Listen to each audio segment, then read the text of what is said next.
and welcome to another episode of The Slip Cordon. I'm Isabel Joyce and I'm joined this week by Phoenix's Hannah McGuckian, Russia's Jane Butterly and Pembroke's Becca Gallagher. Thanks for joining me, guys. Thanks for having. So I'll start off with you, Hannah. Phoenix have been going pretty well. Just one team this year, but some good results coming your way. Yeah, obviously we're still like a developing team. So we had our first good game against Rush. It got pretty close at the end. With Georgina Dempsey got 4 wickets in her last over, which kind of, but it was really good. And then we had Leinster, and then last night we had our first win against North Kildare, which was very positive for us. So we feel like there's a bit of momentum now, even though there's only 2 games left. We're still going in the right direction. You mentioned Georgina Dempsey there. She's just growing in talent week on week, I guess. Yeah, she's an absolute superstar. Like, her bowling has dug us out of a lot of holes, but like she's just a brilliant all-rounder. And even though she's only 16, like on the field, she's a really good leader, and she can calm me down if I'm having a bit of a moment. You know, she just has a really good attitude and everything for the game. But she definitely one to watch. She's just amazing. Yeah, I mean, so many talented players have good skills, but the leadership qualities are very hard to find. So, lucky for you guys. Jane, how are Rushman getting on? We mentioned, or Hannah mentioned, a close encounter between the two of you earlier on in the season. Yeah, it was a great game to start the season. Definitely. I was there at the end, so my nerves were gone a little bit. I think we needed 5 runs to win, and we lost 4 wickets in 1 over. One after the other. Then I think we might have got a bye. I think it was 4 byes and we needed 1 to win or something. So it was down to the wire. The girls were just dropping at the other end, but we got there in the end. But it was a great game, and I think probably the turning point for us to be on such a high was we took a wicket first ball of the game. So that probably swung in our favour. But that was a good win. And then we've had 3 wins, 3 out of 3 so far. Second game we played North Kildare. They batted first and we chased it down probably in 10 overs. Rebecca Goff, she got, I think, 46, 47. She batted really well that day. Her power hitting, she hit, I think, 4 fours and 1 over. So that really swung the momentum our way. And then the third game was last night against Malahide. So I think we won by 30 odd runs as well. I actually have a broken moment. So I haven't played the last 2 games, but I'm hoping to get back to next week. So it happened in Gaelic the day after the Phoenix game. But hopefully I'll be back next week. So fingers crossed. We have YM next week, I think, and then Leinster. So 2 tough games to finish off, but looking forward to it. Hopefully we will make it to the semi-finals. So I was literally just about to ask you, you spoke about being at the other end when wickets were falling and that you kept your nerve. And I was going to say, how important is it for Rush to have someone with experience like you in their ranks that's been playing for a good number of years? I won't say as long as me or Becca, but a good number of years, just to get you over the line in those kind of encounters. Whereas Phoenix coming back a little bit younger in terms of playing numbers of games played. Do you think that might have helped in that encounter? Yeah, definitely. We lost a few early wickets. So I actually, myself and Emma, the captain, talking, and I actually dropped myself down the order because we had a really young team that day. So we put Ellie McGee in ahead of me, who's a really promising talent for us, and she did really well. She dug in deep there. She got us a few runs, and as Hannah said, she kind of she faced a few overs against Georgina there as well and kind of saw her off. So yeah, for me to be there at the end, it was good. The girls, they were, I don't know, did she get a hat trick? I don't think she did. I think it was 2. Maybe a dot. The first 2 balls and dot. Yeah, maybe. But I have to say, one of the girls stuck with me there, Catherine Foley. She was probably in for 4 or 5 balls, but she did say, like, having me there at the other end, I just had to walk down, keep her calm, and we got over the line. But definitely my nerves were gone because the momentum was definitely with you guys. So we're going to start calling you Rush's Kevin O'Brien, I think. Definitely not. Becca, from one Kevin O'Brien to another. No, Becca, you've got another really experienced team there in Pembroke that you're playing on. You're playing on the twos, and you're in Division 3. So one of the strongest teams, I would think, in Division 3. And you've been enjoying your cricket so far this season, especially tonight. Yeah. 150. Yeah. So, well, I guess our seconds, we would have been playing in Division 2 for the last few years, but really struggling there. So it was great to have the opportunity to drop down to Division 3. Just, sort of the idea was for regrouping and building up, kind of, letting some of the younger players come through and that. So that's really working out nicely, actually, this year. We've only played 2 games. We played Clontarf last week, reduced to 12 overs before we started. So there wasn't a lot of time to get anything done. But yeah, it was a nice game. It was a close game. I think we scored 69, 70. And Clontarf got 60, 61 or 62 chasing and not many wickets fell within the game, so it was that was an exciting one.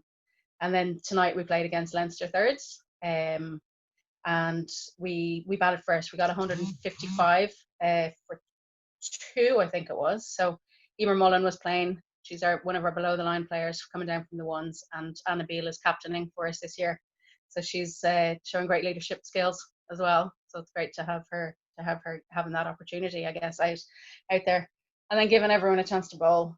So a couple of the young kids, like the 12-year-olds, got wickets tonight. So that's really nice to see. Zoe Bell and Isabel Jennings. So sort of they're just getting started in women's cricket, and success straight away. It's great. And a bit of success for yourself? For me, yeah. I got a wicket. The left arm is still going strong. Left arm donkey drops. Still working. How important do you think it is to have 2 teams in a club, Becca? You kind of touched on it there. Some of your girls that are below the line, they probably don't get to do very much in the first team. Like I know Anna would bowl for the first team a bit, and Emer herself as well, but they wouldn't really get to bat, and they need to develop that side of their game too. So being able to play down is surely really important for their development. Yeah, absolutely. Yeah, and they need to have, and it needs to be at a level where, I guess last year in Division 2, they were the only players that were kind of good enough for Division 2 level, so that it's too much for them to try and carry. Vari Nicol is playing as well. She'd be of a good standard, but we just had that gap between having enough players at Division 2 standard to be able to like be successful, have any kind of be competitive in any way. Mm-hmm. But it's great for all those girls to play down, and then they get to shine at that level as well. So yeah, they get to shine, get a few years experience, and then hopefully bring the team back up to Division 2 is exactly the kind of hope. I mean, we'd have the same in Clontarf, where it was a really good game against you guys. They're playing Division 3, and some of the girls who don't, it's Division 1's a stretch for them. They get to really experience success, I suppose. Is that how you feel, and Jane and Rush as well, with your twos, being able to, the girls that are kind of on the lower end of the ones getting their opportunity in the twos? Yeah, definitely. We have a really young second team. I think they're all maybe under 15, I would think. And yeah, so I'm actually not sure how they went today. Did they play against Clontarf? They did. They lost, but they lost. Fought valiantly. Okay. Yeah, they I know they had a strong win against North Kildare in their first game, but like that we have girls that are maybe 11 and 12 that are playing, and it's great for them because some of them have kind of come from softball straight into the hardball as well. So we have little Sophia Doris playing this year, Christian Doyle's daughter, so that'll be nice. They'll be at training together as well. We haven't really had that for a while, mother and daughters. But that game against North Kildare, yeah, they won well, but the main thing was that they got them all out, but they were all bowled. So you might get, maybe a good decision or whatever, but they did bowl them all, and they've been doing really well, and they've really done well. Really this year you can see the difference from them getting, regular cricket on the second team and actually contributing to the first team as well. So it's really good. Lauren Wild in particular took 5 wickets in that game against North Kildare. So brilliant to see her kind of making that step. She was a youth player kind of, and she still is a youth player, but not as young as exactly, yeah. Yeah, Lauren, she got a hat trick that game. I think she got 3 wickets. Somebody pulled her off after 1 over. So, but yeah, I think it was a hat trick. The stats are lying to me there. Okay, I'm not sure. Okay. Maybe I could be wrong, but we'll have to clarify that next week. Yeah, but no, Lauren would definitely be one of our go-to bowlers for the first team as well. She's come on leaps and bounds, and her batting as well. So everyone's going in the right direction, thankfully. And we had another notable performance from a YMCA bowler. Sarah Brownlee took a hat-trick when she took 4 for 9, unfortunately also against North Kildare. So they've had a tough few games, but lots of success for the teams playing against them in those 2 matches. Hannah, just coming back to you, Phoenix unfortunately couldn't field a second team this year. And I can totally understand that everyone's struggling with COVID, with numbers and things. We'd hoped to go up to 3 teams this year, but it wasn't feasible in the circumstances. So do you find it hard juggling the team selection? Do you think that's something that you'll push towards in the next year or two to get a second team back up and running? Definitely. We're planning on going back to having the 2 teams next year. It was literally just people this year like, we're not playing or whatever, which is totally fair enough. So next year our plan is to go back to having the 2 teams, but we're kind of at the other end of it where we have a big gap in the youth. So the girls who are now like 16, and then we kind of drop down to like 9. So our second team is more of like a social kind of a team, and then the Division 2 team is for the Georginas and like Ella Pasley, and we have all those players. So that's kind of for them to develop them. They've kind of passed through our seconds, and now they're our stars and our firsts. I suppose I'll come to you, Becca, about the social side of things. How important is it to have that social team as well?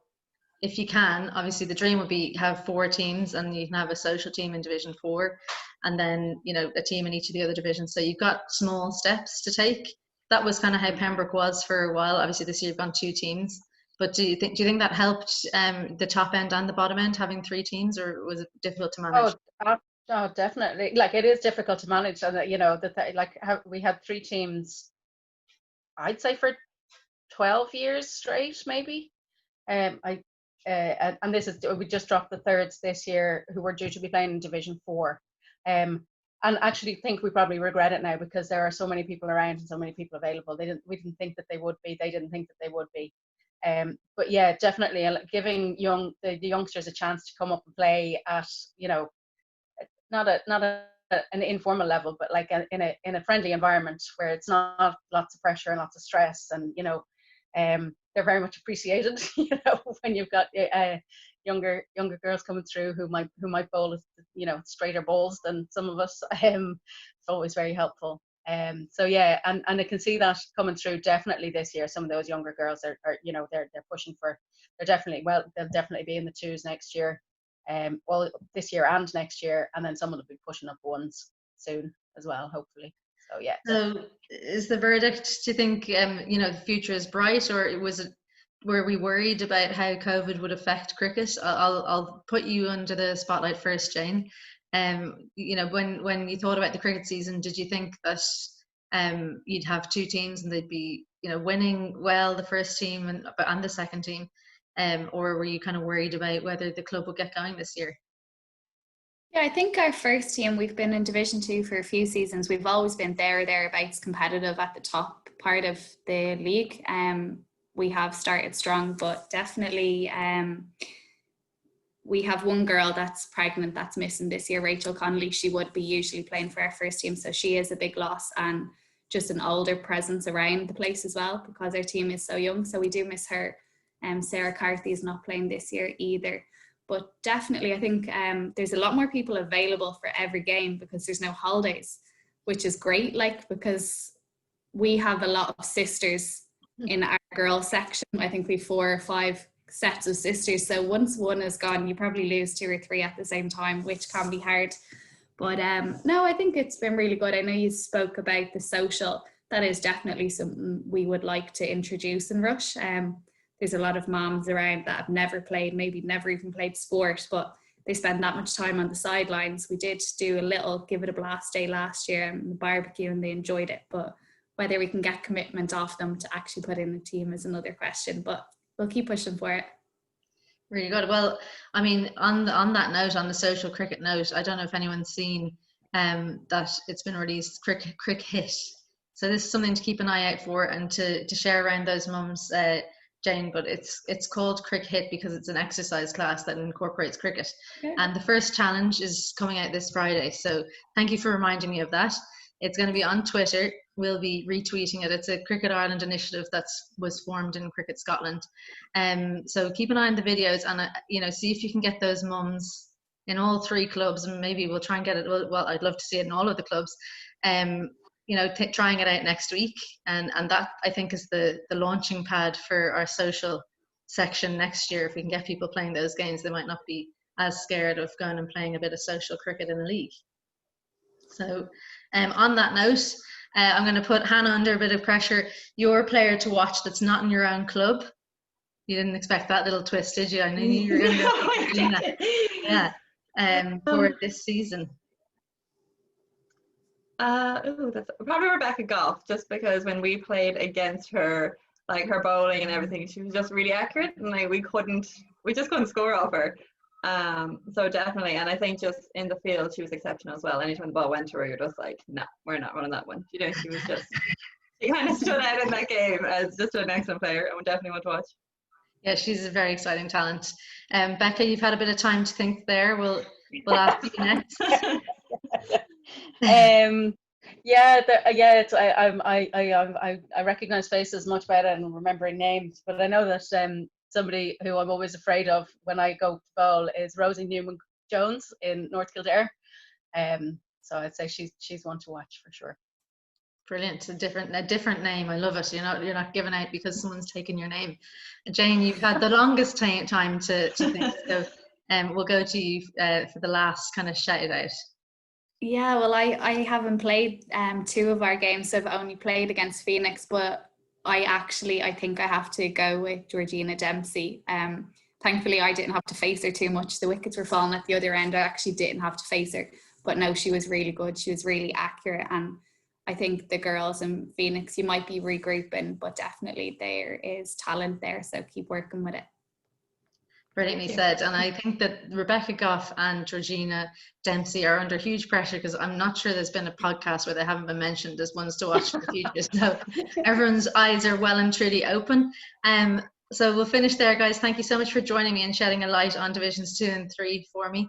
It's been really great to hear about everything that's been going on and the progress that everyone's making. So keep at it, and I'm going to be watching in the next few weeks to see how it all unfolds. Well done. Thanks very much. Thank you. Thank you. Thanks. So that's it from the Slit Cordon. Good night.